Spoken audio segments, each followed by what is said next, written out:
Thank you. If you want to, you can. No, you fine. You couldn't.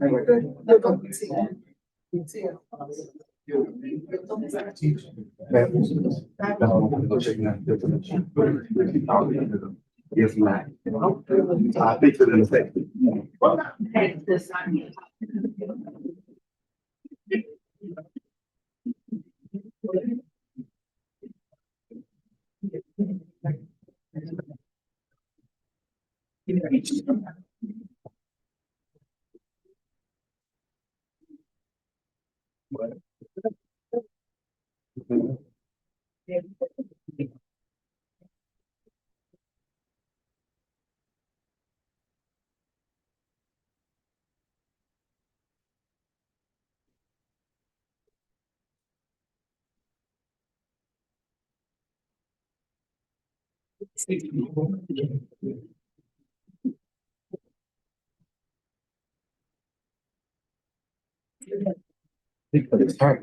He's fighting over there was. Oh. Got a little fro. Last time I checked. Is it on there? Hi. How you doing? Great.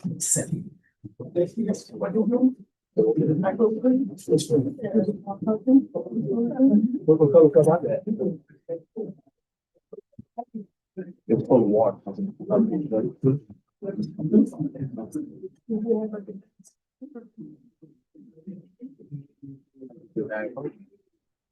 Good evening, everybody.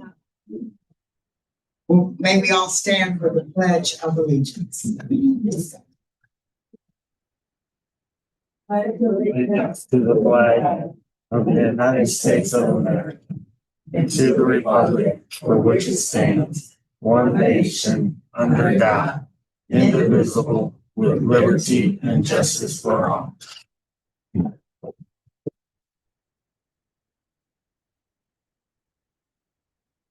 Thank you, everybody, for coming. Shamie, we have a roll call to establish a quorum. Yes, ma'am. Ms. Marrell, present. Ms. Williams, present. Ms. Edward, present. Dr. Coleman, present. Ms. Jackson, Present. Mr. Williams, Ms. Lane. Present. Now we'll have the Board of Education norms from the Vice President. Good evening. The Riverview Gardens School Board of Education will operate as a cohesive team. We will remember to put students at the center of every decision. Pause after someone speaks to hear all voices. Oh, no, that's the. Consider and respect all opinions without judgment. Strive to assume positive intentions from all board members. The board will honor the board policy related to the implementation of Robert's Rules of Order, policy BCB. The board will utilize collective agreement to honor the decisions of the board, use collective voices to reach decisions, honor and respect the work of the board, honoring and supporting the board decisions at all times aligned with board policies and procedures. The Board of Education members will be prepared for meetings. The board will review the packet and submit questions within the established time frame. Questions at meetings should be limited and specific to the information not presented in the packet details. No surprises at meetings. We extend courtesy for each member's questions. The members of the board will arrive 10 minutes prior to the start of meetings if possible. Administration will release board packets to the Riverview Gardens School Board of Education within the identified time frame. We will not allow outside entities to dictate board actions. Riverview Gardens School District Board of Education decisions will be made based on facts, policies, and procedures, not individual opinions or requests. We will educate and encourage the community to follow proper protocols. We are voicing concerns, policy KC, community engagement. Thank you, Vice President. May we have a motion to approve the agenda? Madam Chair, I so move. Second. It's been moved by Ms. Moore-Real and second by Ms. Williams. Is there any discussion? Hearing none. Roll call. No. All in favor? Aye. Any opposed? Now we're ready for Riverview Excellence. The Executive Director of Communications will acknowledge our excellent Riverview students and teachers. Good evening, Board of Education members, Dr. Patton, colleagues, and community, and students. Appreciate you for joining us this evening. We do have some very special honorees for Riverview Excellence today. First, I do want to mention that Miss Jayla Carter-Sinney from the high school, she was not able to be with us tonight. Her family has been impacted by the power outage. So she says she will be able to come on May 12th. So, and we have a resolution from Representative Yolanda Fountain Henderson. So we're going to hold off on her presentations. I will mention she's a recipient of the 2026 Legislators of Missouri Scholarship Award, one of 40 people. So a round of applause for her there. But we have a special resolution, a special video, and she'll be here on May 12th. So we'll roll that over, but great job for her. We do have here one who was rolled over from last meeting, Dr. Daniel Jones. If Dr. Jones can stand, I saw him. There we go. Come on up, Dr. Jones. And as we mentioned at the last meeting, and Dr. Jones was traveling, but he was named the Assistant Principal of the Year by the St. Louis chapter of the Missouri Association of Secondary School Principals. And this is for the entire St. Louis region. So this is a major award, absolutely. And Dr. Jones, I have to tell you, so we surprised Dr. Jones with the announcement a couple of weeks ago, maybe 2 or 3 weeks ago. And when I got to the high school campus, Dr. Jones was all in helping to support the school, and he got a little scuffed up and he had no idea he was getting an award. I think he thought he was in trouble. He came into the library and he walked past, we had this big banner of Dr. Jones saying congratulations. He walked right past it trying to figure out where to go, and Dr. Patton had to escort him back. And so he was surprised. So we'll get to share that video soon. He's going to get his official recognition on Thursday night. He's going to get his award, and he also will represent the whole St. Louis region as he tries to become the assistant principal of the year for the entire state of Missouri. So Dr. Jones, remarkable job. We appreciate you. Any words that you want to say? Come on, Dr. Dan.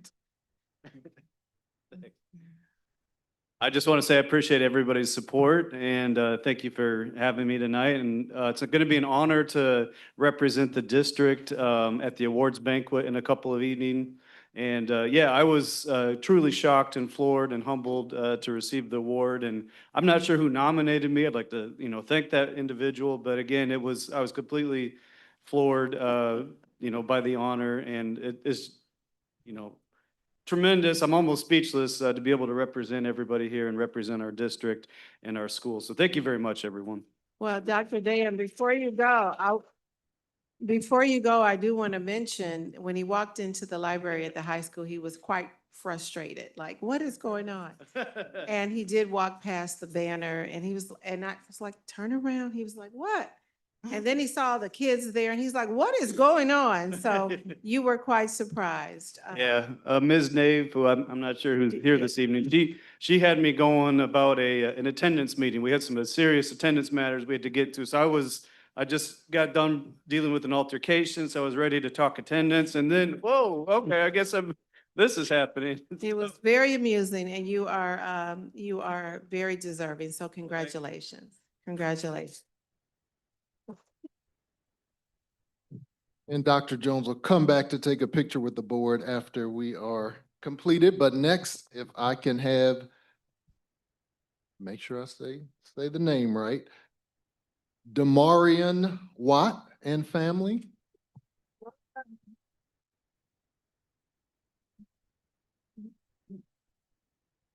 Hold on, I'm gonna let him show his own award. So Damarian, he is a LeMaster's elementary student, and he was recently recognized by SSD. Let's see, pull up here, get the award right. He was acknowledged for the Rosemary Zander Award, and he received this award last week at the Clark Library. It was a great event. The Rosemary Zander Award is awarded to students who accomplish their goals at school and in the community. And I want to read a passage that SSD wrote on their website and in the program. It says, Damarian's growth extends beyond academic into how he approaches learning and interaction each day. He has developed the ability to regulate his emotions, reflect on past challenges, and communicate his strengths with confidence. Where he once was hesitant to participate, he now engages, advocates for his needs, and uses tools such as graphic organizers, text-to-speech, and adaptive writing supports to complete his work. And so let's lift up your award really. Very.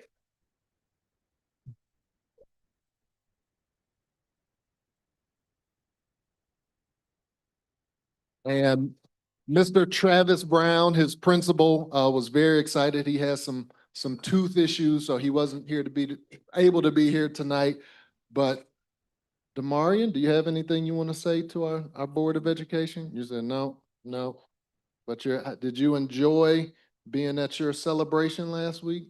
Yeah, it was a really good time, wasn't it? And so hold up that award one more time for us. Very good, baby. Very good. And anything Grandma likes to say? Very Thank good. you. This. So if we can have, actually, don't go anywhere yet. Come on back. We have the board come on around. We'll take our pictures. So you can go stand right here in the middle. And Grandma, you can come up. As a brother, sibling, come on up.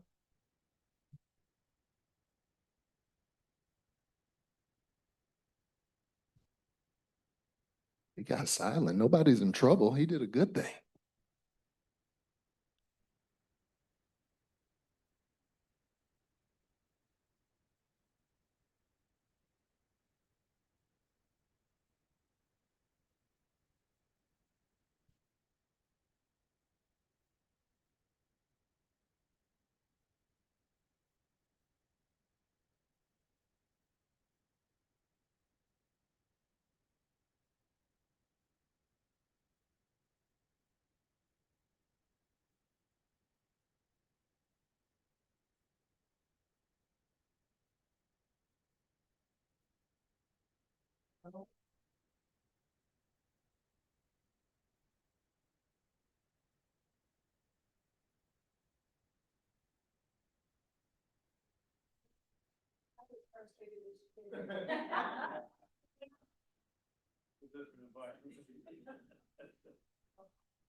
Thank you.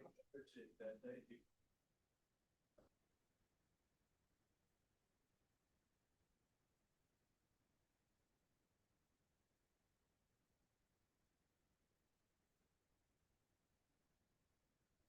All right, and for an added part from Mrs. Fields, we have received some letters for our new board members and our re-elected board members. And so I want to read these quickly. One is from Representative Yolanda Fountain Henderson. It is for Ms. Titsworth. She says, congratulations on your election victory. As a state representative, I know the dedication it takes to earn the trust of your community. And this achievement speaks to your hard work and commitment. I look forward to working with you and wish you success as you begin your service. And so thank you to Representative Fountain Henderson.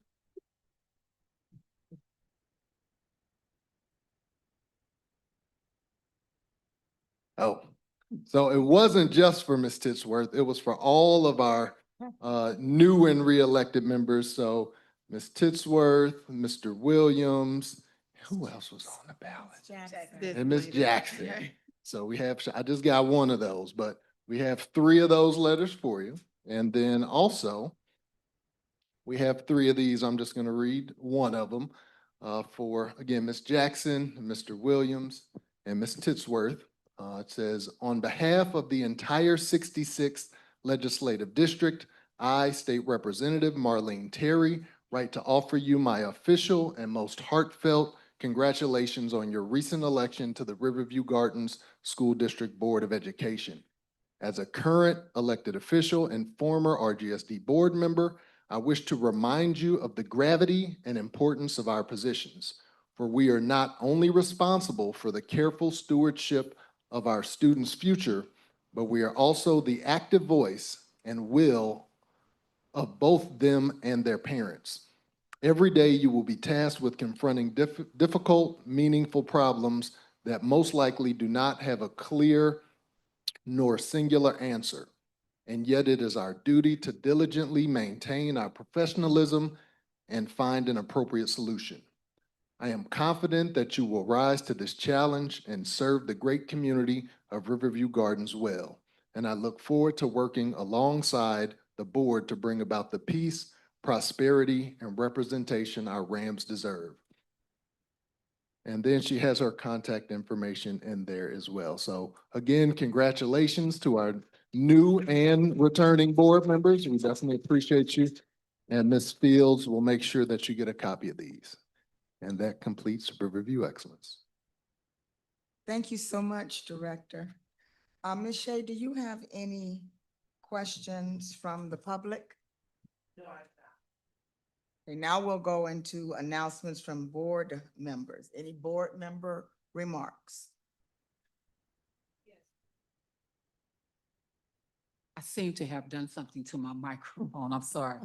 I just wanted to remind the board members when we go to MSBA on June the 15th that I'm hoping that we will come to the luncheon that day so that I can see some of my school board members as I get my distinguished certification. Congratulations. What are you getting again, Ms. Morial? Your My what? distinguished certification. All right. Congratulations. Congratulations. New board member, Mr. Williams, would you like to share some information? Good evening, everyone. Allow me to introduce myself. My name is Melvin Williams. I'm a retired veteran from the St. Louis Board of Education. I've been retired since 2012, and I've been enjoying my retirement up until now. I have to get used to checking my emails again, but it's well worth it. I had the opportunity to speak with Dr. Patton today, and honestly, I've been associated with a lot of superintendents dealing in my 27 years in education. And if you're not on board with Dr. Patton, there's something wrong. She is going to take this district into a different level of education. Before I became a board member, I would sit out in the audience and I just look and observe and take notes. Now I understand her goals and objectives. So I am truly grateful for being a member of this board. I look forward to working with everyone. Thank you. Thank you. Thank you. Thank you. Thank you. I have a few comments. Yes, ma'am. First, I'd like to thank the directors for your confidence that I will serve the board with professionalism, fairness, and integrity. We are a team, and together with our administration, we will serve the students, the families, and all stakeholders of our district with our commitment to provide the quality of education our children deserve. That does not mean the board will always be perfect. We are now 4 years past our first public election after being declared to be the Special Administrative Board. We are continuously learning how best to serve our district. Educating our children should not be political, but this is the world in which we live. I believe our board and community benefit from board professionals with broad professional and life experiences.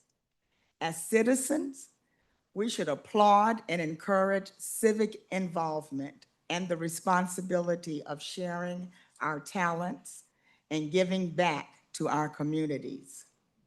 No one has a patent on intellect or skills.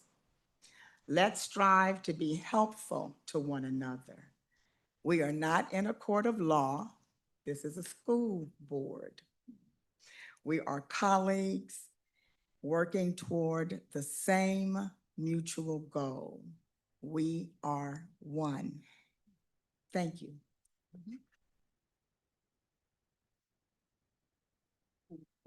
If I could just stay briefly, Ms. Lane and I had an opportunity to attend a call to action meeting from Senator Angela Walton Mosley and from Representative Chanel Mosley. This meeting was called to address the problem of violence in our communities. There were several stakeholders involved and to come together and try to bring about some changes that we need to make, how we can involve our schools, how we can involve people in the community, how we can reach those members of our community so that we teach our children a better way to handle their anger and so that they don't resort to violent means. And so it was very informative. There were, like I say, a melange of stakeholders there to support us, and we are invited again. They will have more meetings and invited again. So we look forward to working with them. And of course, when you hear the call and when you get the message about the meeting or the call to order to combat the violence in our community, we certainly invite our community members to show up. Okay. Are we on the consent agenda? The consent agenda. Yes. Okay. We're not at our consent agenda. Can I have a motion to accept the consent agenda as presented? Madam Chair, I so move. Second. We have the motion from Ms. Morrow Real and the second from Ms. Williams. Is there any discussion? Hearing none. All in favor? Say aye. Any opposed? The ayes have it.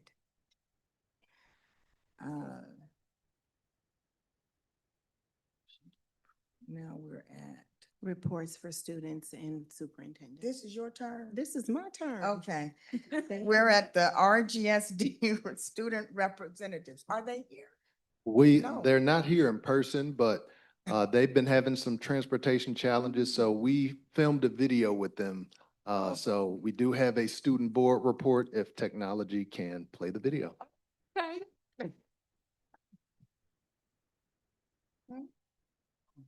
We need to turn it up, please.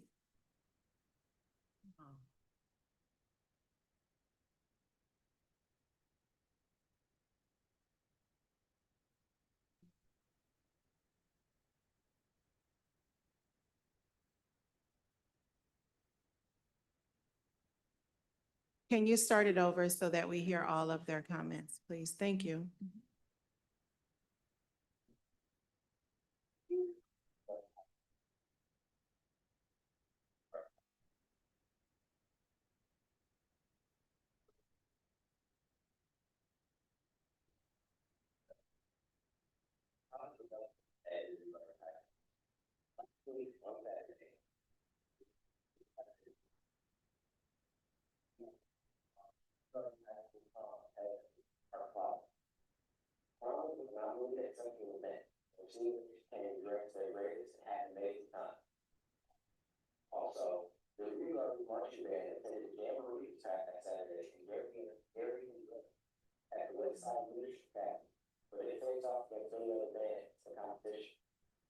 Good evening. My name is Arlene Davis, a junior at RGSD.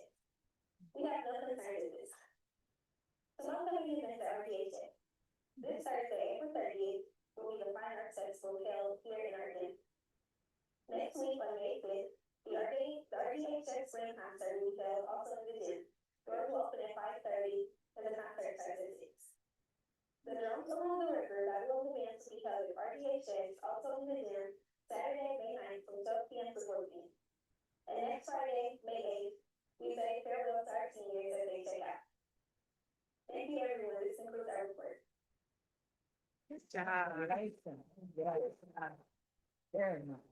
Good job for our students.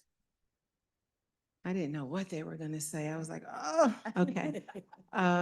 Thank you to both of our students. And Mr. Sistrunk, thank you for taking care of that. They often struggle getting here, and we want to keep them involved. So recording a video of them and presenting it, thank you for taking care of that for us.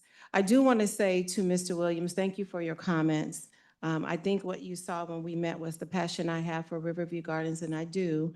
But I won't do this alone. All of these people out here, those people over there will help us move this school district collectively. So I have a great team of administrative staff as well as teachers, building leaders, the Board of Education. So collectively, we will get our school district back to full accreditation. So thank you for your compliment. I appreciate it.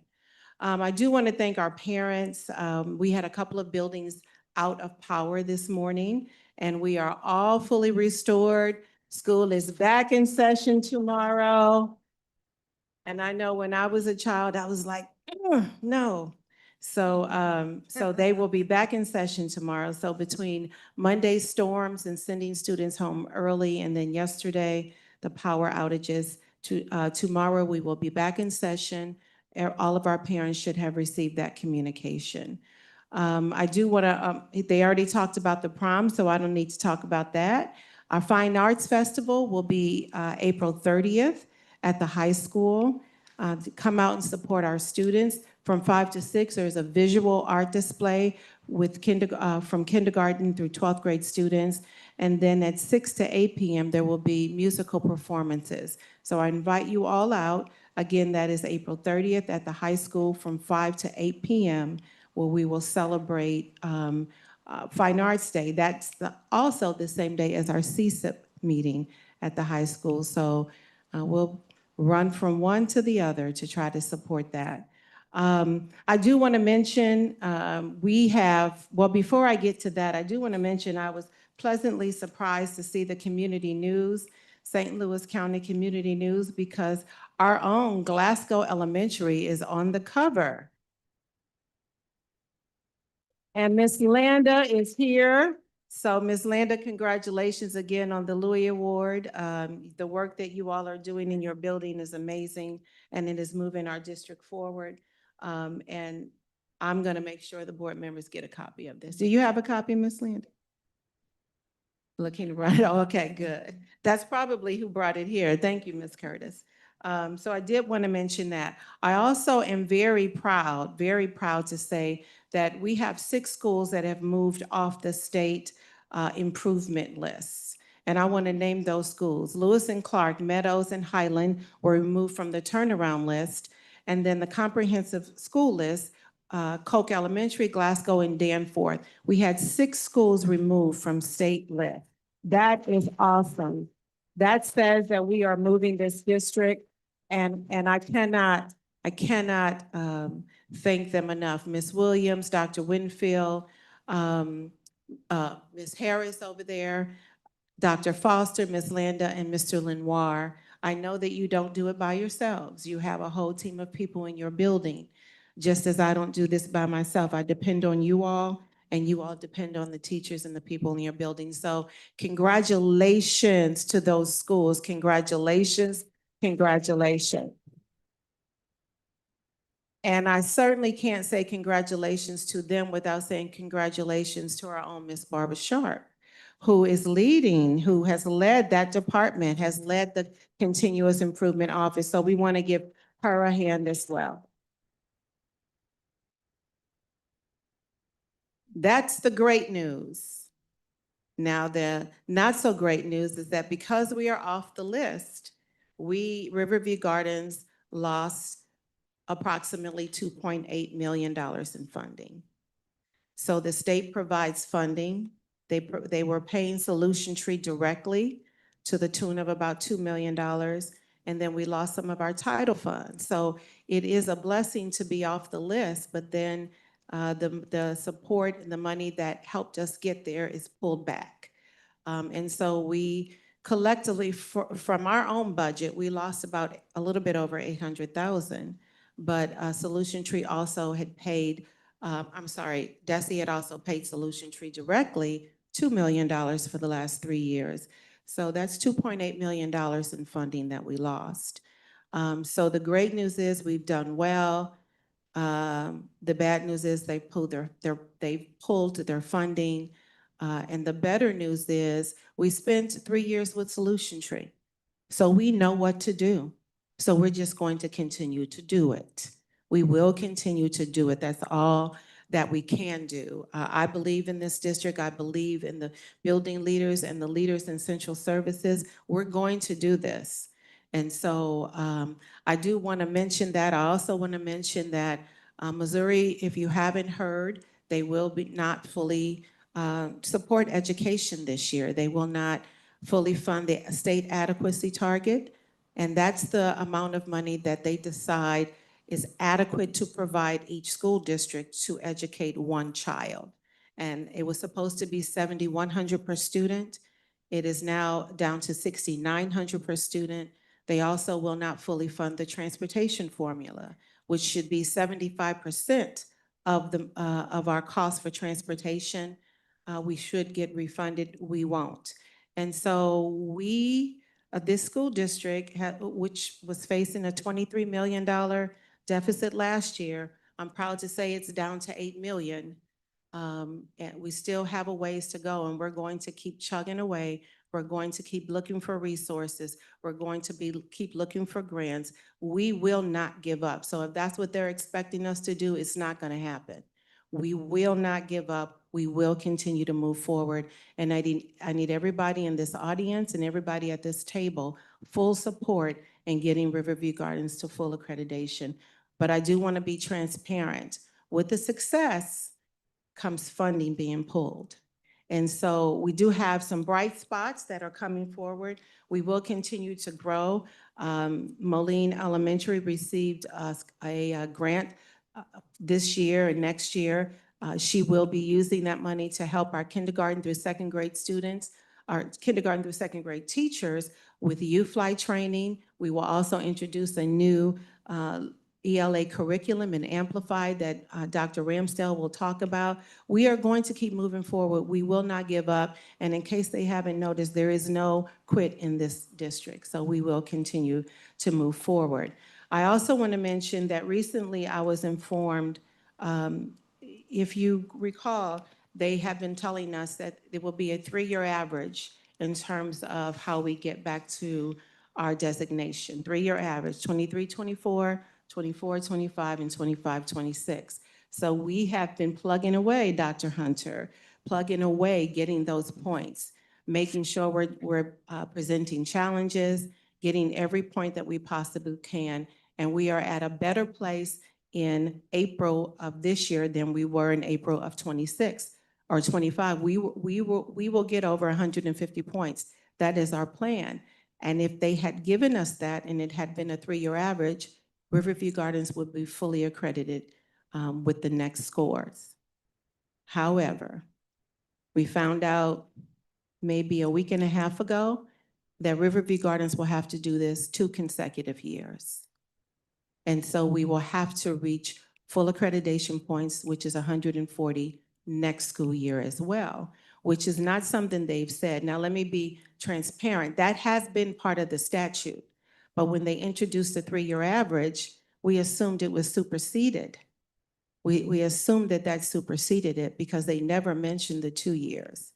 I met with the state commissioner and the state deputy commissioner this past week. We will have to show this growth 2 years in a row. So this is to me is another challenge.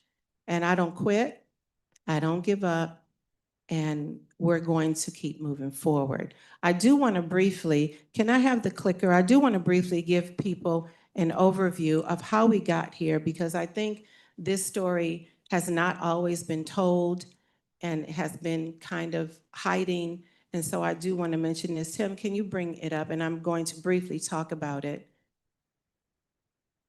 And I'm probably going to rub some people the wrong way. And I'm going to tell you right now, I don't care, because this is a story that needs to be told. Riverview Gardens lost accreditation in 2007, so we are in year 19. Our story is not, can you advance it for me? It's not working from back here. Oh, and I can't even see that. All right, I can see it from over here. They terminated all the employees and had all the employees reapply for their positions. A lot of that caused the institutional loss. The institutional knowledge was lost in that. When you fire everybody and you start over with new people, there is no way that all that institutional knowledge walks out. So that's what happened, and many of them were here. If you were here then, can you raise your hand? Yeah, many of them were here then.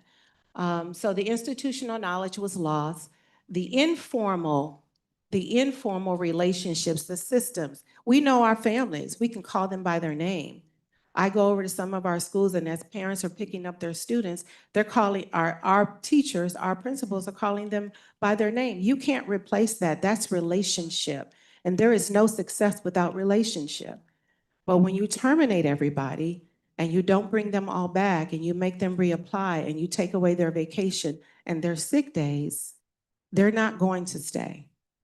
And so this is what happened with Riverview Gardens. We are still paying for this today, and I'll explain why. The district lost the continuity with curriculum, instruction, and operations. Even today, Riverview Garden District often struggles with consistency because we had to rebuild from scratch without a stable foundation and without funding to support it. Go to the next one, please. I'm going to try to go through these as quickly as I can. The teacher pipeline was damaged because those experienced teachers, those teachers who knew their worth, did what? They left. Now, we had a bunch of committed staff stay right here, and they just all raised their hand, but they did so at a cost. They lost salary, they lost sick days, and they lost vacation days, but they stayed. Can you raise your hand again, please? Can we give all of them a round of applause, please? Thank you.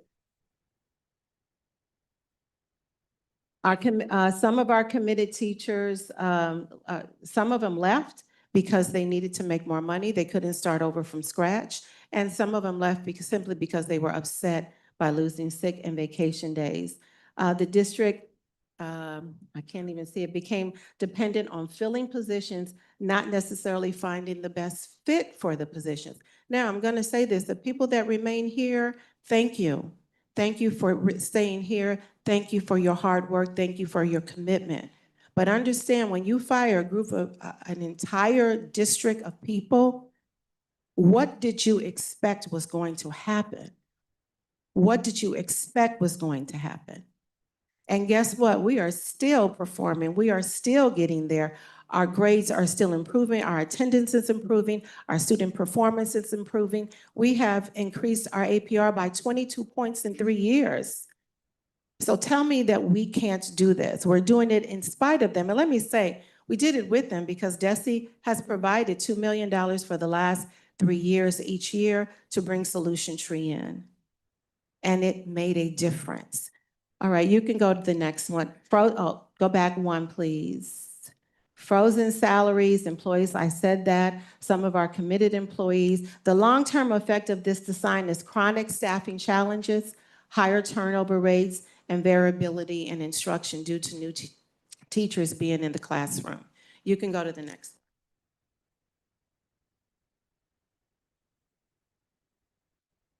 Very little to no turnaround investment, structural deficits. One of the most critical features is no meaningful turnaround funding supporting intervention strategies, no investment in effective curriculum design, no systemic intervention model. The district was expected to improve without the tools required to do so.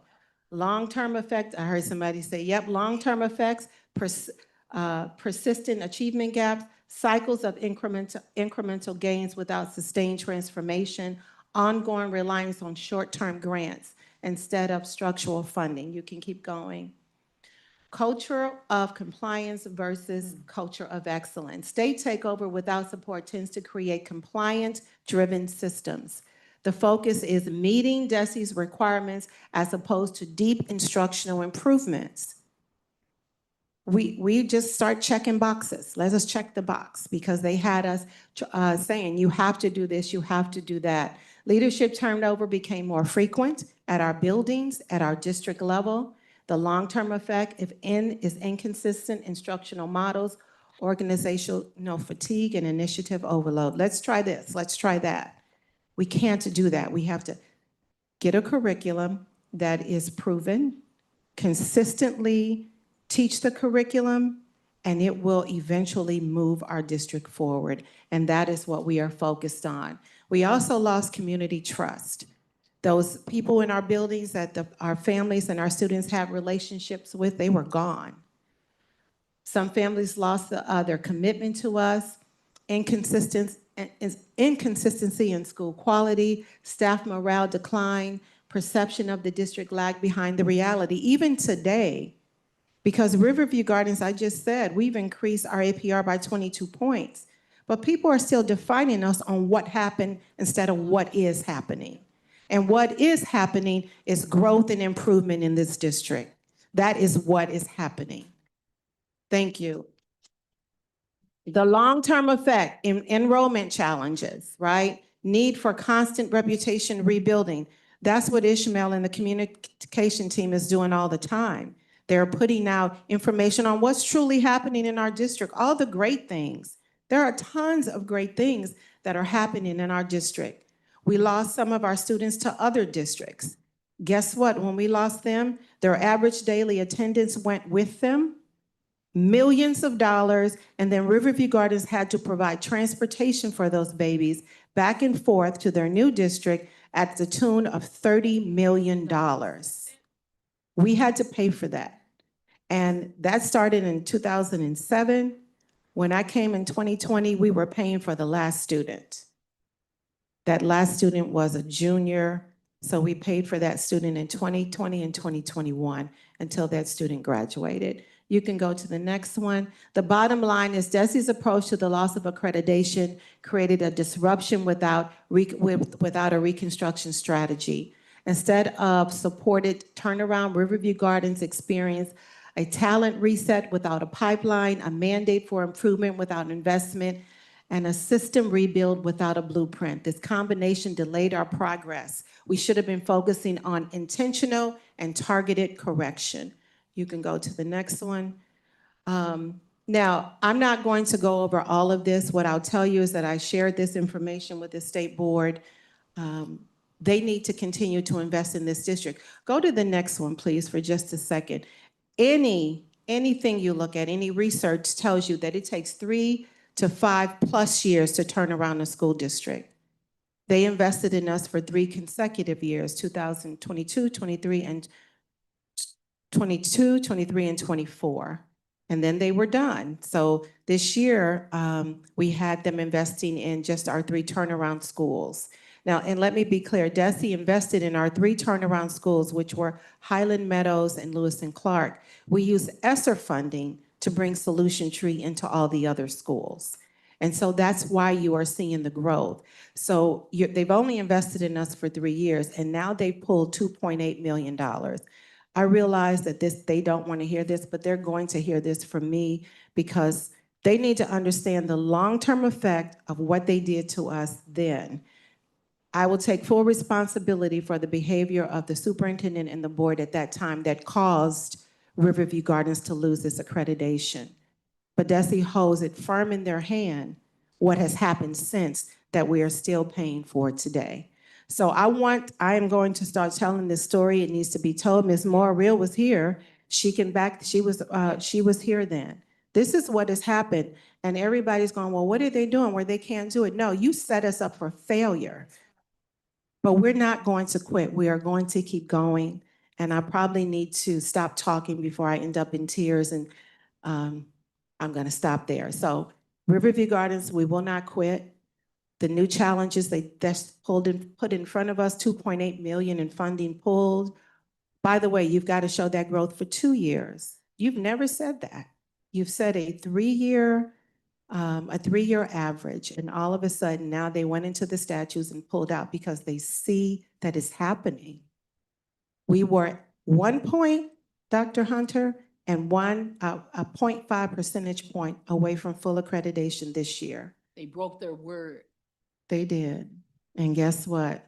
We're going to keep pushing.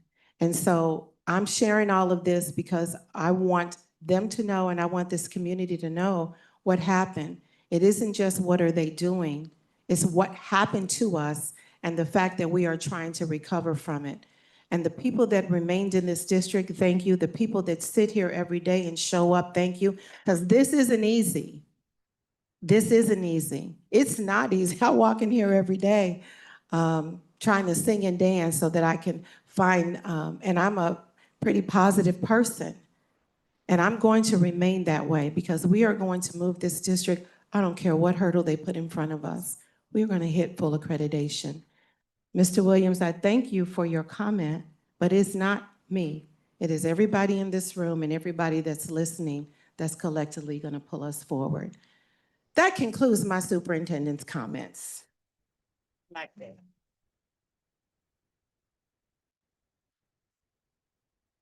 That's why I'm still here. Thank you, Ms. Morial. Thank you. I'm gonna fight with you. Thank you. We're gonna get there. We're gonna get there. We got to move to items for information before we start passing around a tissue box. One last, okay. Your presentation was quite impassionate and effective. Thank you. I think that we as citizens need to consider what we need to do Yes, to ma'am. make sure that our goals are met.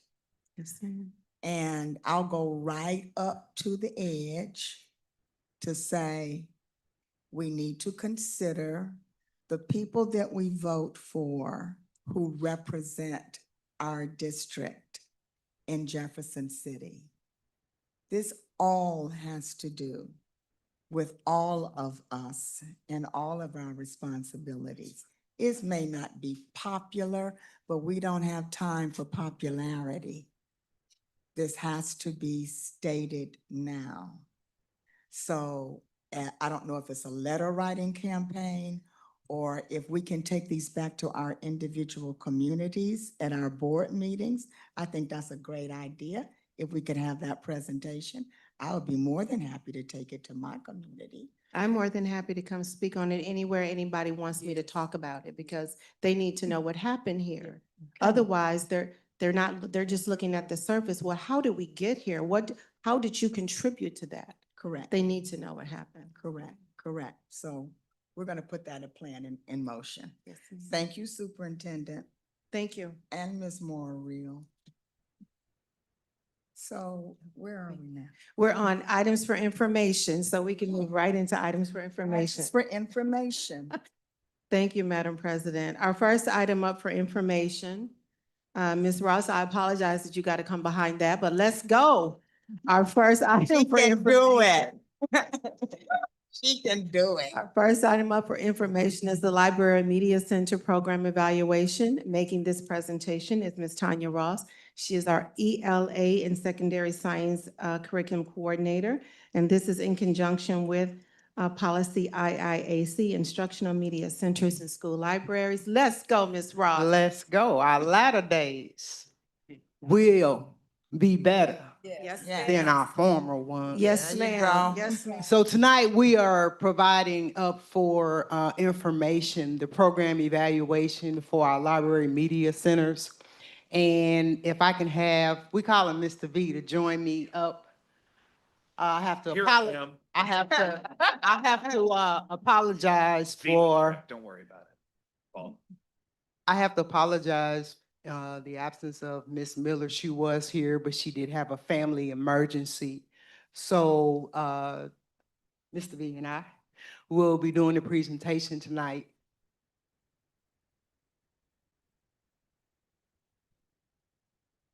It's not advancing. Can you guys?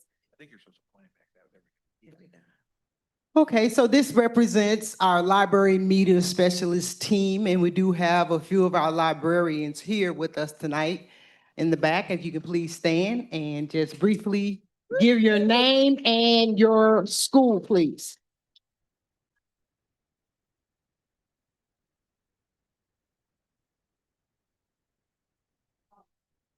Of course, we thank our whole team because we wouldn't be able to do the job that we do without a team of dedicated librarians. Next slide, please. Okay, so I'm going to talk about some of our changes from previous school years and whatnot. This year, we had a goal of 120,000 circulations, which is the process of a kid checking in or checking out a book. And we exceeded that and hit 176,000 for the time period here. And then as a part of our ongoing goal as the Greater Library team, we added a library management checklist, which is something we use on, for example, our in-service days, to just sort of articulate for everybody and mostly ourselves the various responsibilities we try to keep track of, because they'll, especially this time of year, you'll forget about some of those things. And that's been really effective, especially for somebody like myself. I'm one of our newest librarians, and so I've really got to learn a lot from the team. We've also been adjusting a great deal. We quit using Sora because of our data usage, our usage data analytics, I should say, and then also budget cuts. It was kind of an expensive program. And we've been doing training on how to supplement with some other resources, and that's been a big part of our new goal. Can I have the next slide? Can you do me a favor? Yes, ma'am. Introduce yourself and let us know what building you're in. Absolutely. I'm Jacob Wiedemchek. I'm the librarian at Westview Middle School. So this is my second year there. Thank you. Thank you. Thank you. And so our goals going into this year were mostly to increase that monthly circulation. The kids have to have books in their hands if they're going to actually grow in their literacy. So getting those books into the hands more often has been our primary goal. And of course, aligning all of our literacy instruction to our Missouri Learning Standards, not just what the librarians do with their students, but how we support their mainline ELA teachers at any grade level with resources and activities and of course, books. And then of course, media and digital literacy is a huge part of the LMS field of view for the last 10 or 20 years, but especially nowadays more than ever. So anything including technology I can speak to for my building. I'm certainly the building expert on Google Classroom or how to navigate our benchmark reports with Renaissance. And I know for a fact all of our librarians get all of those questions, and so they become the expert even if they didn't start that way. And then collaborating with classroom teachers to support instruction. My goal, for example, for myself, for my building has been math. Librarians don't have a natural tie-in as often with math, so they're just trying to build that reach out. Can I have the next slide? I've been told to be brief. I'm trying to be as brief as. This is the good stuff. I love this slide because this has all of our metrics of what's working. So circulation numbers increasing by 61,000 for the year. We had 500 students attend a Jason Reynolds field trip at MICDS. Jason Reynolds is an author who writes a lot of the most popular books in my library. And 500 kids is a lot to send on a field trip. We've had numerous scholastic book fairs. There's going to be an attachment you'll have access to with numbers of participation and books vended out to kids for those. Glasgow received a grant of $3,100 from Books for STL Kids, which is some buildings' entire budget for the year, or sometimes twice the library's budget for the year. So that's No small feat. We have our donations from our various programs. One of our primary metrics we work on is the average age of our library collections. So that's something we're always working on building. If we're ordering new books, trying not to order something from 1976 and instead trying to get something maybe from 2006, if that would help move our age up. We have intervention data I'll give you time to have a look at, but the library management checklist is also going to be in there. But our primary goal has been to try to find as many ways as possible to numerically explain how our library program has been improving and increasing literacy for our kids. So that's been our primary area of focus, to try to find out those most important metrics for you. Can I see the next slide?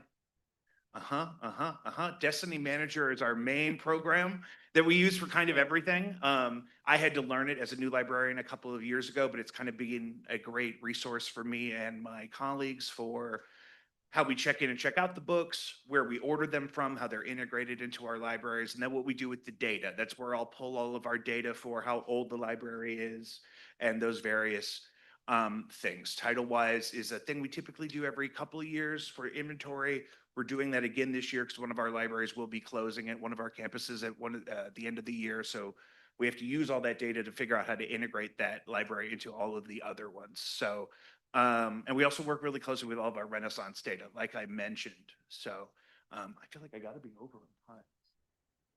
We're good. We're good. Okay. Can I see the next slide?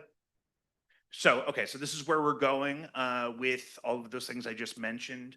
And primarily just trying to be really intentional with what we give teachers. Some teachers, if you put them in a normal rotation, you don't see them but for a couple of times a semester in a larger building. So trying to be really intentional about the activities, resources, access to the library that we give all of our teachers, and then actually helping them process their data to address the needs of all of their kids individually. They need a lot of help because they have sometimes in my building 5 or 6 sections of kids. So if I can support them actually finding that data, that's something I try to dedicate my time to. And like I mentioned, targeted collaboration across all of our disciplines. We can't just do literacy and ELA. We got to reach into social studies. We got to reach into science, and then math. Like I said, in my building, I've been trying to figure that out, is how to push into math as often as possible to amplify literacy. So Danforth's inventory is going to Lee Masters and Lewis and Clark. That's a big project those teams have been working on this semester. So that's something that you'll see in progress, I'm sure. Is there a next slide? And then pictures. We got pictures. You want, okay. Is there another? Oh, thank you so much. I didn't know if I was I could keep going. If you need me to keep going, but thank you so much for your No, time. you have to say, are there any questions? Yes, any questions before I say we're done? And thank you. Thank you again. Great job. Thank you. Thank you. Thank you. Ms. Ross, you did okay following that up. Okay. Our next item up for information is the data presentation from Glasgow and Highland Elementary Schools. Making this presentation is Ms. Barbara Sharp. She is the Executive Director of Continuous Improvement, Ms. Cassie Alanda, the Principal of Glasgow, and Ms. Teresa Harris, the Principal of Highland Elementary. This presentation is in conjunction with Policy IA, Instructional Goals, Priorities, and Policy IGAB, Instructional Intervention. Ms. Sharp? Yes, good evening.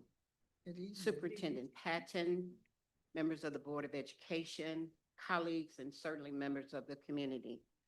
Tonight, we are presenting data presentations for your consideration.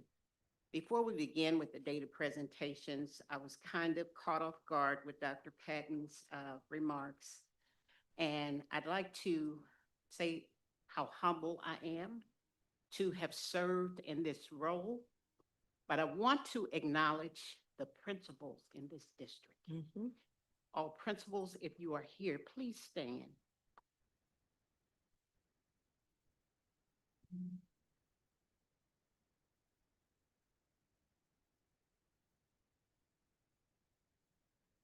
This has been some phenomenal work that has occurred for the last 3+ years.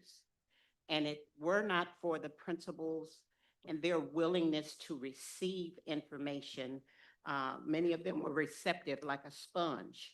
And just the notion that Solution Tree was coming in to provide supports was just welcoming to each one of them.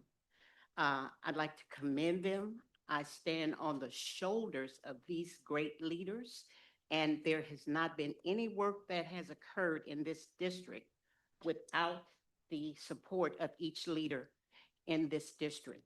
So I want to acknowledge them, and now I'm ready. We have data presentations, and the purpose of the data presentations is to provide some additional insight in terms of goals, objectives, successes, and certainly opportunities for advancement. Tonight, you will hear from two of our wonderful leaders. They will talk on topics such as the attendance in their school, math, ELA performance, celebrations, etc. The presentations will come from the principal of Glasgow Elementary School, as Ms. Cassie Alanda, and from Highland Elementary School, which is Ms. Teresa Harris. We request that you hold your hold your questions until the completion of, hold your questions until the completion of both presentations. We will now receive Principal Landa. Miss Linda, I'm so happy you didn't wear the same outfit tonight as in the newspaper. It's not, it's Of a different course color, not. of course not. If you know me, you know I love color. You just know you weren't gonna see me in black tonight. Good evening, Dr. Patton, board members, colleagues, and community members. I am the proud principal of Glasgow Elementary, and tonight I will be going over our data presentation for the 25-26 school year. And I don't have a clicker, so hold me down. Okay. So I'll be going over our attendance, our math performance, our ELA performance, talk about what our MAP scores look like over the last few years, and talk about some celebrations that we've had at Glasgow Elementary. So if you can read that little bitty writing, this is our attendance data for the last over 3 years, since 2023. So unfortunately, since we switched systems, I don't have our 90-90 for 23-24 school year. But I can say that I'm very proud of the growth that Glasgow has made with attendance.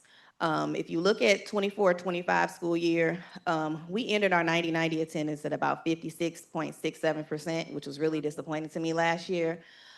We had worked so hard, and if you see in that 90-90 column, I don't know what happened last May. I think it was across the entire district, but our students just did not want to come to school. So with that being said, we also got hit by some real sickness bugs when it came around December, November that we could not shake. So those averages for those months really hit us hard when we got to May. We were able to maintain a higher ADA, but our 90-90 percentage really dropped down. This year, though, I'm happy to say that we are in the green and on track to actually get attendance points for the first time since I have been at Glasgow Elementary. So, and I attribute that to our very hard work in attendance committee. We have a committee of our secretaries, homeschool coordinators, our social worker, our counselor, who really take lists of students and have them on their caseloads. Our incentives that we have for our students every single month. Our students enjoy coming to school. So I also attribute a lot of the success to our staff members for making Glasgow a place that students want to be. So we've worked really hard for this. So I am pushing them really, really hard. I have jam-packed May with plenty of days that you want to be at school at Glasgow. So we really, really do hope that we maintain those 80 percentage points for 90-90 and that we're able to meet that attendance goal. Excellent job. If you look at this is our math data in regards to STAR from the 2023 school year up until the winter assessment for this year, 25-26. Math has been a growing experience for us, but I'm happy to say that we have made gains in math every single year. We have made continuous growth in regards to the progress that our students have made, looking even to our most recent scores from our fall to our winter right now. We are on track to show growth in every single grade level. So I'm happy to show that. Our math isn't quite where we want to be. I've set goals with our teachers at our school to identify a certain amount of students and for us to reach a goal. And I told Dr. Patton this at the beginning of the year, each grade level being at least over 20% proficient in advanced and decreasing that below basic category. We're moving in the right direction. I'm just really hoping that we meet that goal. It's just been a struggle with our students with just getting those concrete foundational skills in regards to math and then applying those in those upper grades. But we do have a very strong team and we've shifted that focus. Reading is really my heart, if I'm honest, but I've pushed myself and I think the staff has pushed themselves this year to really make those gains. So if you look at our most recent winter benchmark scores, we did make growth at every grade level. So we're just hoping that that shows through in the spring with all this testing that we have coming up and that our students continue to shine and grow. ELA, of course, like I said, that's my heart, I'll say. I love to read. I love to help students fall in love with reading. So we have also been making continuous growth in regards to our ELA. And I could tell you all some numbers if I would just open up the thing that I printed out. Hold on.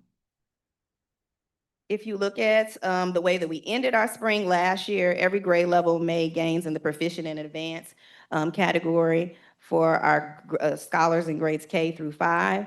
And where we're at right now for the 25-26 school year, we are also on track to make gains. And that's the highlighted green in that last category from our fall to our winter benchmark. We really do push our students. We're getting ready to celebrate, hopefully in May, a Testing Success Day, just for our students working so hard. Because at Glasgow, our students really are motivated by their student success, by showing that they have made progress from the fall going into the winter to the spring. Like, Miss Landa, Miss Landa, did you see my score? Did you check my score? I got a couple of students that's waiting on me to check their scores, but they really take ownership of that. And I can't say that that's just us, but our teachers for helping to cultivate a passion of learning with our students, and our students just wanting to be successful. So we're working really hard with that. They know what their goals are. They know what they need to be in the spring. So when we're testing time is serious for us at Glasgow. So when we talk about ELA and our focus with ELA, we've really worked hard this year just to build a stronger foundation. Since I've been principal at Glasgow, I really knew that it was important to build a strong K-2 foundation with the team there and also hold them just as accountable that we hold our 3 through 5 teachers. So when we talk about assessments and what at the end of the year, yes, a big deal for our students with our MAP scores, but it's also a big deal about our students and their early literacy scores. And are they on track? Do we have students who are reading in kindergarten? Are they mastering those foundational skills? So we've been pushing to build that strong foundation in grades K-2. We've had a really solid team. We have all hands on deck. You're gonna see Ms. Lesher, I think she's still here, yeah. The school librarian, she has reading groups. You're gonna see our specialist teachers pulling out intervention groups. Everybody, it's all hands on deck at Glasgow Elementary, and that has helped contribute to our success. We understand that students cannot get better with reading unless they're practicing reading. So they need to have books in hands. I don't want to just see passages. I want to see students who are reading daily and explicit instruction happening with their reading. So we really pushed that small group instructional piece. We really, this year, and I attribute that to some of my colleagues, we really talked about how fluency was going to be a big focus. So we started a fluency challenge. And we did that, I think, at the end of fall, and students had a goal to meet by spring for fluency. And those students that met their goal, we had the funds raised to take them on a field trip. So we went to Altitude Jump Park. And about 139 of our scholars met that fluency challenge. So I was really proud of those students. So we really pushed reading really hard. And it's not just me pushing reading, but it's the entire team. So we try to make sure we're consistent with our practices across all grade levels to assure that all students are successful. When you look at our MAP data, and I think I shared this with some of the team members here on the leadership team, it was really good, and you can't see those numbers, and I don't know why it's so blurry, or maybe it's the fact that I just can't see that well, guys, but okay, it is blurry. So when you look at those ELA and you look at that green across the top, if you look at, this is a cohort of students from grades 3, 4, and 5. If you look at from 2023 up to 2025, where we started with 63.37% of our students being below basic. And this past year, when we took the map, there were only 14.2% of our cohort of students who were below basic in reading. So I am very, very proud of just, and that just shows the continuous work, and that wasn't math, I'm sorry, that's ELA, I'm not gonna talk about math, but we did make gains in math, but it's not as good as that. But that just shows the work and how we understand that it takes time to really make change. But when all of us are consistent and we're doing the same things, then you're gonna see that growth from grades 3, 4, and 5. So we're hoping that that number continues to grow. We got a lot more fifth graders this year and expect us to get a lot more next year. But we really do push just continuous growth at Glasgow. Oops. So when we talk about celebrations and some of the things that we're really proud of, we have been celebrated over the last few years just in regards to our gains and growth. But we look at those numbers and how many students we're moving. So increasing our students in the percentage of proficient students, 29% to 37%. So that was starting the year with 63 students scoring proficient in reading and ending the year with 80 out of our 212. Demonstrating consistent growth in both ELA, STAR reading and STAR math consistently across the 23, 24, 24, 25, and 26 school year. Well, hopefully by the end of this 26 school year. We were recognized by Solution Tree in 2025 as a promising practice school. And we truly believe that those key foundational pieces that we've put in place with our guiding coalition and our teams, our POC communities, our collaborative team meetings have really helped us be successful. And we were happy to be recognized for that. This past fall, the 24-25 school year, I'm sorry, we were able to move students consistently into the proficiency and advanced rank for STAR reading. And then most lastly, we were recognized for the Louis Award just for our continuous growth over these last 3 years. So it has been a lot of hard work. It has been a lot of frustrations, but this is not just work that I am doing. I really truly have a team that is committed and they work really hard every single day. If you come over, we crack jokes, we do play, but at the same time, this is one of the hardest working teams that is out there, and they truly are about our students and success. So we're really hoping that our scores reflect that this year and that we continue to keep pushing our students forward. One team, one vision is our motto, and we're going to continue to keep pushing. So I'll go ahead and pass it on. Excellent job, Ms. Linda. Ms. Linda, you said my favorite F word about 14 times, foundation. Thank you, thank you, thank you. Right, drink the water. Ms. Harris, you got the floor. Alrighty. Okay.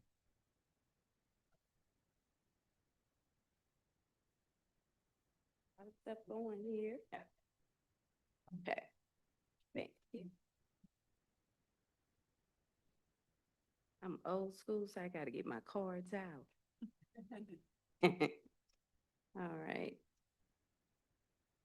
Okay, to Superintendent Dr. Patton, the board members, RGSD staff, Highland staff, and the community. My name is Teresa Harris, as they stated, and I am blessed with the opportunity to serve as the administrator at Highland Elementary. Will my staff please stand? All right.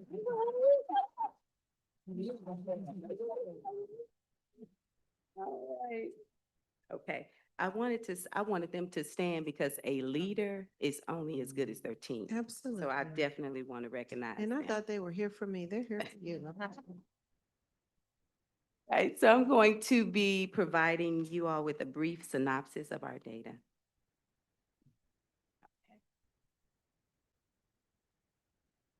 So the presentation topics is attendance and ELA and math preliminary performance, because we haven't finished with STAR benchmark assessment, but I will give you an update on what we have.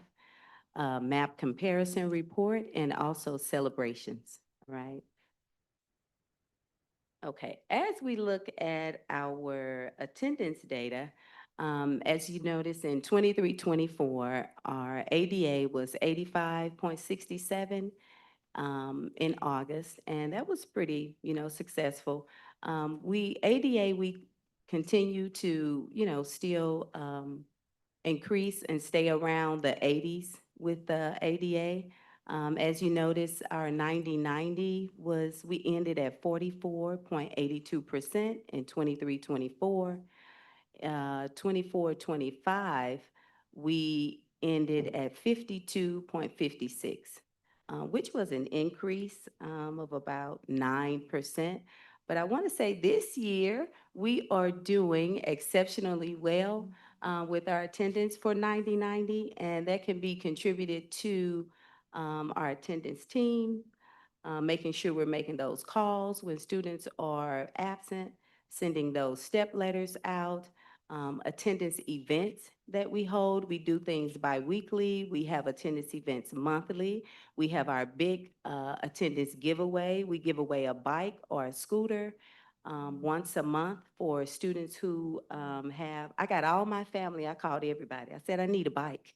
I need a scooter to give away to my kids so that I can give, we do that every month. And it's for any student can be put in the pot who has 90 to 100% attendance.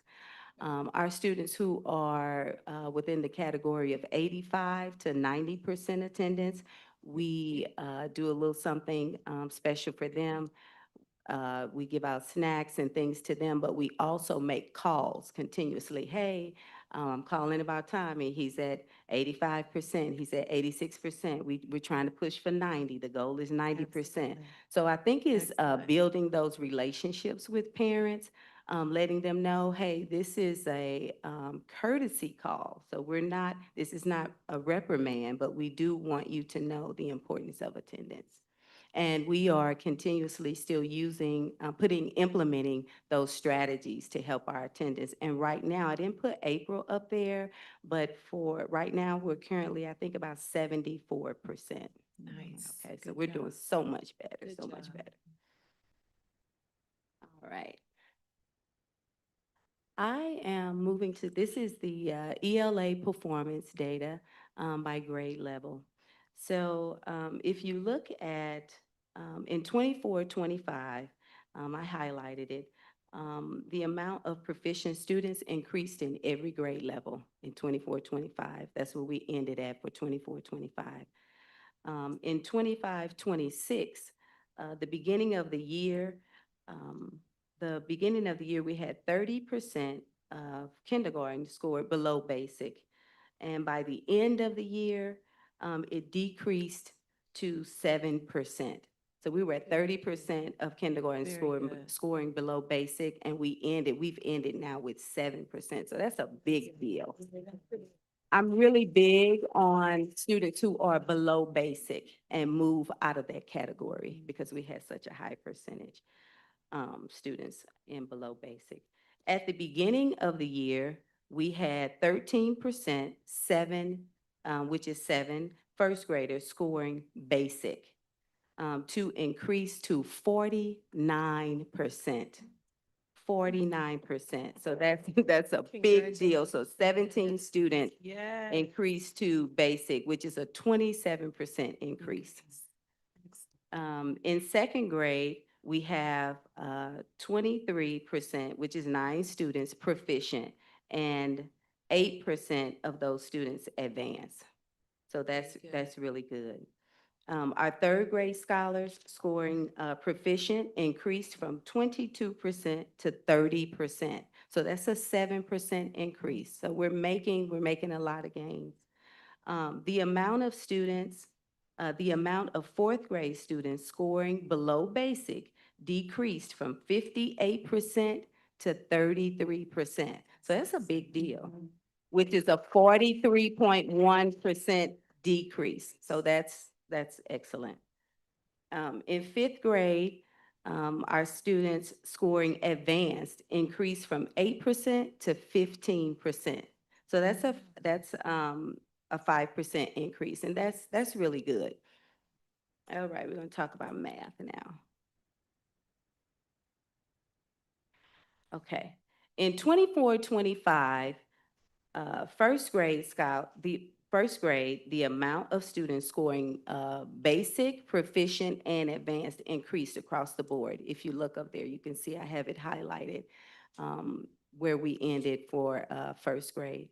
For second grade, 24-25, the percentage of second grade students scoring proficient increased from 3% to 14%. That's a 21% increase. In 25-26, 63%, which is 19 students of first grade, increased, scoring below basic, decreased from 63% to 37%. That is excellent. 28% of our second graders are proficient and advanced in math, 28%. Third grade students scoring proficient and advanced increased from 14% to 31%. So that's a 45% increase. At the beginning of the year, fourth grade started with 76% below basic, and the percentage decreased to 63% below basic by the end of the year. So whenever you go from below basic to basic, it is a big deal. Yes. Because it's hard moving students when they are 2 and 3 grade levels below. In addition, the amount of scholars at basic, proficient, and advanced increased. And our fifth graders, they haven't completed the assessment, so I didn't, put their data up there. Right. So to talk about our ELA focus, to build a strong foundation. Love that. To build a strong foundation, we have school-wide phonics, right? In the morning, we have phonics from 8:50 to 9:20. This is school-wide, so everybody is doing phonics during that time. This year, we used benchmark phonics. Last year, we used UFly. And so at the end of the year, we will be determining which resource help us to have greater gains, but both of them are really great, but we're gonna look into that and see. So during the B block of ELA, we use an additional resource called SIPS, and it is the Systematic Intervention Phonemic and Phonics System for reading intervention. So our special teachers, stand up one more time. Yes, these are the SSD teacher. It is the SSD teacher, our art, music, PE, and library teachers that do the pullouts for us. So the students who are at the tier 3 level, they pull the students out and they pull out 2 groups every single day. And I will talk about that a little bit more when I talk about the celebrations, because we have students who have moved, and that's how those students were moving out of below basic to basic. It is contributed to them and our teachers as well, because they do small groups also. And we also have, I talked about small groups. Okay, I'm going to move on. All right, MAP data. So our MAP, our MPI in ELA increased from 287.1 to 298.9. So that's Okay, good. We very good. increased. I was, happy to see that. And our below basic percentage decreased, and our basic and advanced increased. So we increased across the board. If you look Very at it, we good. increased across the board in ELA. Our MPI in math increased from 220.9 to 242.0. Yes. And our below basic decreased, and our basic and proficient increased, as you can see across the board. So excited about that as well. All right, let's go to all of this is the good stuff, but we're gonna really get to the good stuff, celebrations. All right. Let's see. Yeah, we all need glasses for that. Yes, it is so small. Okay. Oof, look, these glasses, gotta put them on, then take them off. Let's see. Okay, for per the MAP APR, which is our annual performance report, Highland increased from 21% to 48.9% for the 24-25 school year. That is a 43% gain. So yeah, Hype us up. Okay, so Highland Elementary School has successfully met the rigorous criteria which Dr. Patton mentioned for removal from the state's turnaround Yes, school ma'am. list. So Yes, this, ma'am. and this is why, so we're in a love-hate relationship at the school. So this is why now, guys, you can love me some more now. They're mad at me when I'm charging them to do so much, but now you see why, because we made it. I understand that Yes. position. We made it. Our 90-90 attendance rate for the school year 25-26 is the highest it has been in the past 3 years, right? Reaching 72.56% in February. And our current percentage right now is 74.1%. So, and that's a particularly challenging month in February. This is when all the weather is, kind of bad. 15 students successfully exited SIPS, which is the Tier 3 reading intervention. We had 15 to move out of SIPS. So that means they tested out. They're not Very even in the good. program anymore. Excellent. We had 18 students to demonstrate progress and go from one level to another. So moving to another level.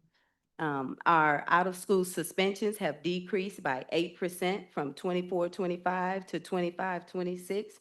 And I think that's contributed to putting PBIS in place, having our check-in, check-out, restorative practice, social emotional intelligence, all of those things. And the IA who does one-on-one, so all of those have contributed to that. We have 52 students 52%, which is 15 students of our kindergarten are advanced in STAR early literacy. Yes, already, and they're just kindergarten. The percentage of below basic students in ELA as measured by STAR early literacy decreased in first grade from 68% to 37%, right? Yeah. Representing a 54% reduction in 25-26. And we already talked about our ELA and MAP, so I won't go into that. Okay, she's saying end it. And me stop talking. I'm gonna say this last thing, Ms. Sharp. Okay, freckle challenge, because this is really big. So Ms. Mott does this thing every month. We do the freckle challenge to honor our students and the schools who are progressing. And so November and December, we had a 83% average grade level growth for the highest in the entire district for freckle math. Okay. And January and February, we had a 54% She's coming. She's coming. level growth among the elementary, high school, among the elementary schools. She's making me nervous. Okay, thank you. Thank you. Thank you, Ms. Hyde.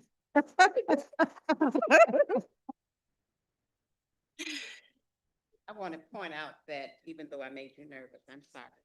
I want to point out that all of the success that Principal Harris has pointed to, last year was her first year Yeah. as a principal in this district. Yeah. Last year was the first year of her leadership in this district.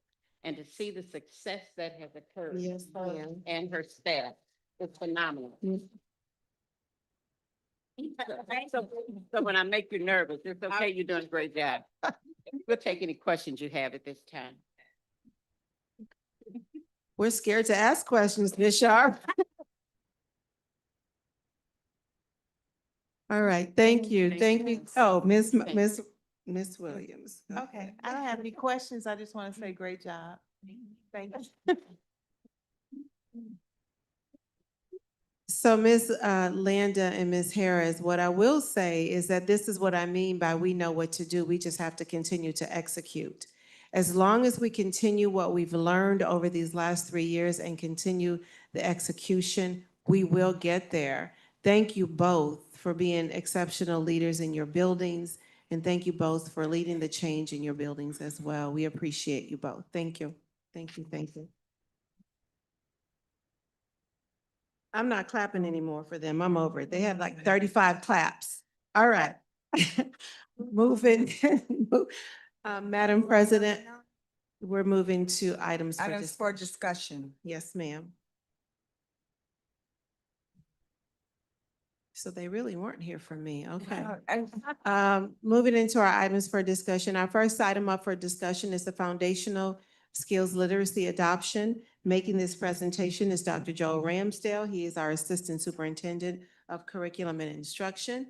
And this is in conjunction with AAI instructional materials. And Dr. Ramsdale, let me say, if need be, I'll get Ms. Sharp up there. So you can go Succinct. right in. Good evening, President Lane, members of the board, Superintendent Patton, colleagues, and stakeholders. Tonight, we're seeking approval for the adoption of Amplify Core Knowledge Language Arts, also known as CKLA, as our foundational literacy resource for grades K through 5. Our primary driver in making this choice is our data. The data validates a huge sense of urgency. Current longitudinal data reveals significant deficits in foundational decoding and language comprehension, which is necessitating a stronger alignment to the science of reading. To meet state accreditation standards and ensure all scholars reach the critical learn to read milestone by 3rd grade, which is a predictor of long-term academic success along with socioeconomic success, we must replace our current fragmented instructional methods with a systematic, explicit, and evidence-based district-wide strategy. Our recommendation is for Amplify, which is a result of our rigorous and transparent collaborative evaluation, which included an RFP. We narrowed this down to 3 vendors: Amplify, Benchmark, Advance, and HMH, or HMH. We use currently also for math. Our evaluation committee conducted a deep dive analysis and prioritized 3 non-negotiables in this evaluation: strict alignment to the science of reading, full coverage of the Missouri Learning Standards, and the presence of a robust real-time progress monitoring. We moved beyond just marketing materials and invited all of our vendors to provide presentations to our leadership, our selection committee, and our community. Furthermore, we provided opportunities for staffs to preview materials and examine the digital interfaces. After gathering and synthesizing district-wide feedback, Amplify CKLA emerged as the very obvious superior choice. Additionally, just for your knowledge, Amplify CKLA is supported by robust research and high independent ratings, most notably receiving all green scores from EdReports for its alignment with the science of reading and meeting ESSA Tier 1 strong evidence criteria, which some of that includes kindergarten reading proficiencies jumping from 10% to 57% in a study in a single year, and other studies showing significant gains in 3rd grade assessment scores. We are proposing a 6-year commitment to ensure long-term stability in our classrooms. The investment of this purchase is $443,934, which includes a 12% multi-year discount. We've negotiated a phased payment schedule. The year 1 payment is $295,614. It covers all 6 years of our digital licenses, as well as classroom kits and initial consumables for the first year. $74,160 will be spent annually thereafter for the consumables. Payments are only dispersed upon receipt of materials, and the funding is already identified within our budget. This adoption directly supports our CSIP goals for increased student performance in the area of ELA and our commitment to Senate Bill 681. It provides our teachers with a high-quality research-based resource they need to deliver improved Tier 1 instruction. It is our recommendation that the board approve the adoption of Amplify CKLA in the amount not to exceed $443,934. I am happy to answer any questions you may have. Yes, sir. Do you have any data on this information? Yes. Would you like to read? I learned from the last time somebody asked that. Would you like a copy of their report? Yes. Excellent. I will give that to you at the end of our meeting. Thank you. Absolutely. Dr. Ramsdale, give it to Shay and we can give it to all board members. Perfect. Thank you. Any other Make questions? copies. Any other school district using this? Multiple school districts around the area are using it, and Ms. Ross and I have been invited by Amplify to go visit other schools and see it in practice. Okay, how long is the training for teachers? It is an ongoing process. Amplify is the most rigorous current foundational literacy program available. So we are going to have to be very diligent and intentional in how we plan our PD for the next probably 2 years, if not more, to make sure we are continuously keeping this at the forefront of what we're doing.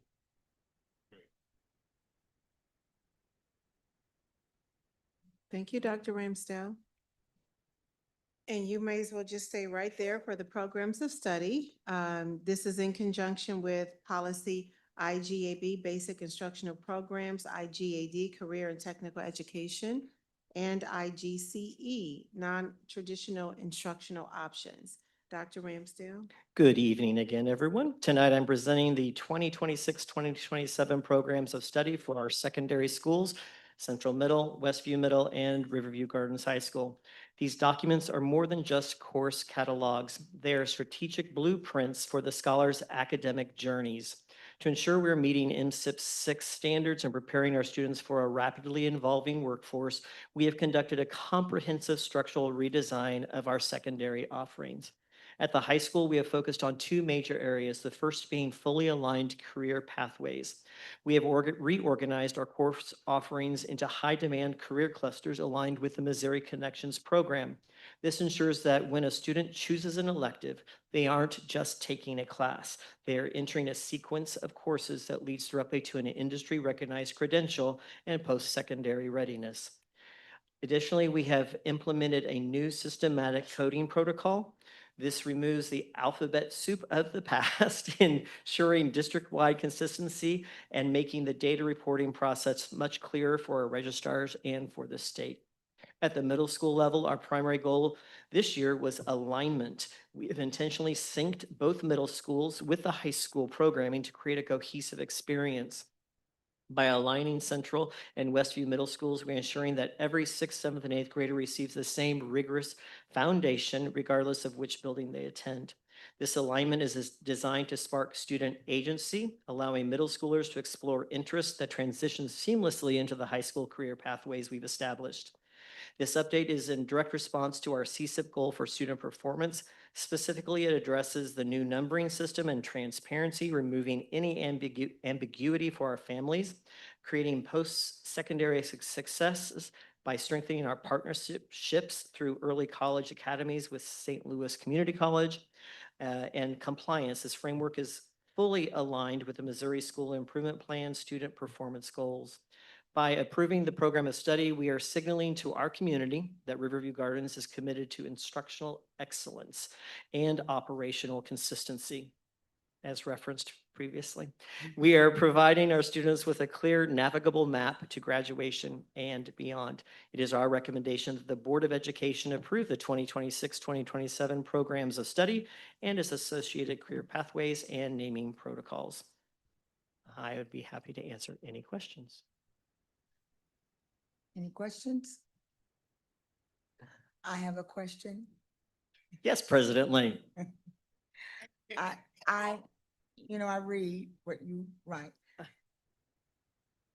Did I read that you are encouraging or recommending that the parent goes over this with the child? Oh, to absolutely. make- Okay, so that's encouraging and recommending, but that's not mandating. We've added a parent signature line this year. As a parent of a 30-year-old, I've been through this process. Just because your child can drive a car now doesn't mean they don't need guidance and support and approval. So we did add a parent signature line. Thank you. Thank you, Dr. Ramsdale.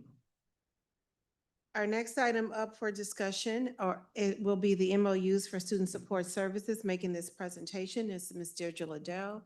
She is the Executive Director of Student and Community Support Services, and this is in conjunction with Policy DJF Purchasing. Ms. Liddell. Greetings to the Riverview Gardens Board of Education, Dr. Tanya Patton, colleagues and community. MOUs are essential to the success of the district as they support and enhance our academic, social, emotional, and mental health of our scholars. We seek to develop and maintain great partnerships that are beneficial for our school community. I bring before you today 3 MOUs. The first MOU is Smart Kids, Inc. Second one is Gamers Island, and the third one is Heal STL. Smart Kids, Inc. is proposing a summer school or a summer camp for our youth ages 5 to 13 with STEM activities, hands-on enrichment, tutoring, creative arts, and activities that expose them to opportunities outside of their immediate community.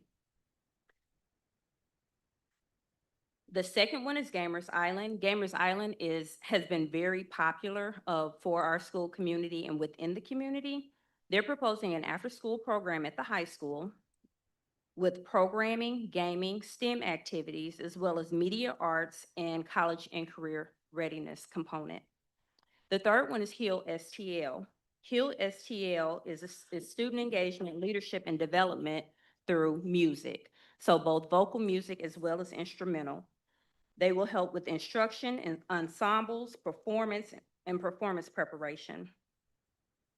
This is for beginners and advanced levels for our scholars. The great news is all of these MOUs are free to Riverview Gardens School District. They're all pending legal. And I would like to ask for approval at the next board meeting. Are there any questions? All right, thanks, Ms. Liddell.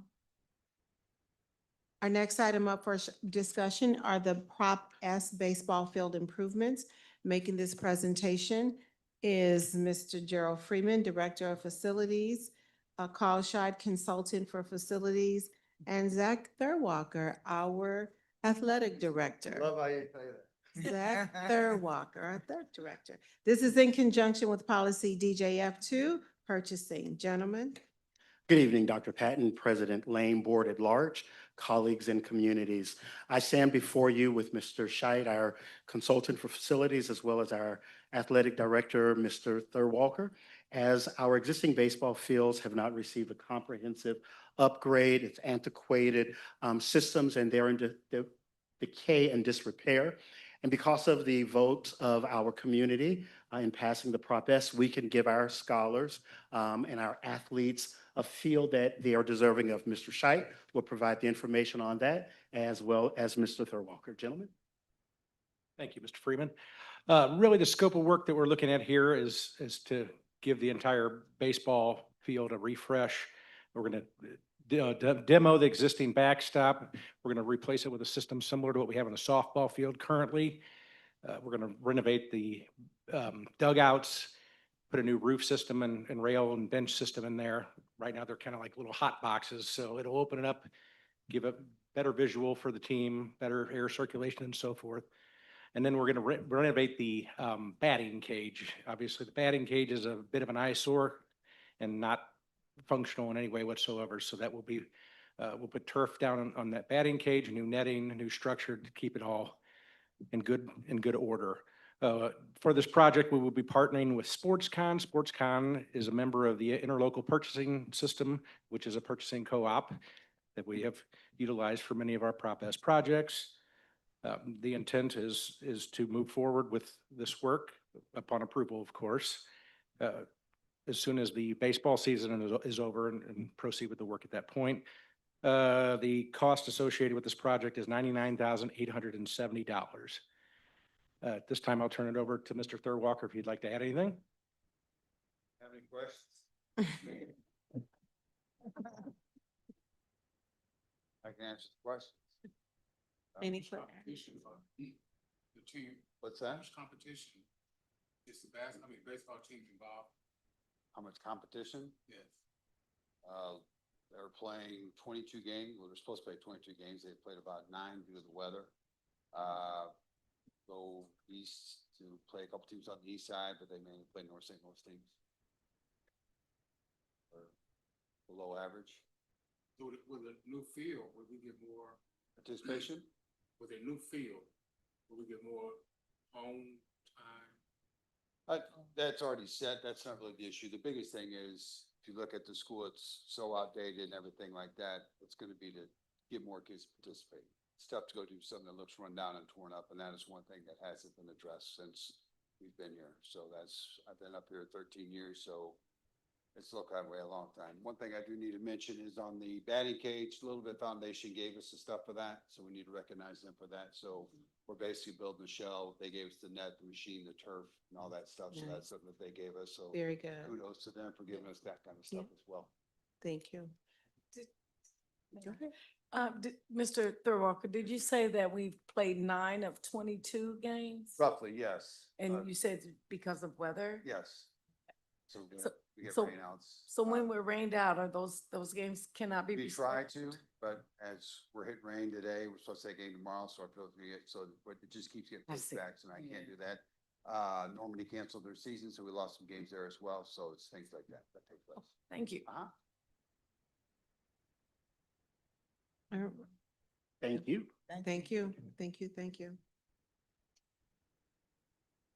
Our next item up for discussion is the collective bargaining agreement for 26-27. Making this presentation is Mr. Travis Ford, Assistant Superintendent of Human Resources. And this is in are you throwing things? I'm not, I'm collecting. All right. This is in conjunction with policy HA negotiations. Mr. Ford. Good evening, board members, Dr. Patton, colleagues and community. The negotiations for the 25-26 school year have been completed by the Riverview Gardens School District RGSD administrative team and the Riverview Gardens National Education Association RGNEA negotiation teams. This information is being presented to provide an updated copy of the collective bargaining agreement with the tentatively agreed items inserted in bold print for approval. It is recommended that the Riverview Gardens School Board approve the collective bargaining agreement with the tentative agreements inserted in for the teachers as presented. Are there any questions? Thank you. Okay, thank you. Madam President, this concludes our items for discussion. Okay, now we're at items for action. The first is foundational skills literacy adoption.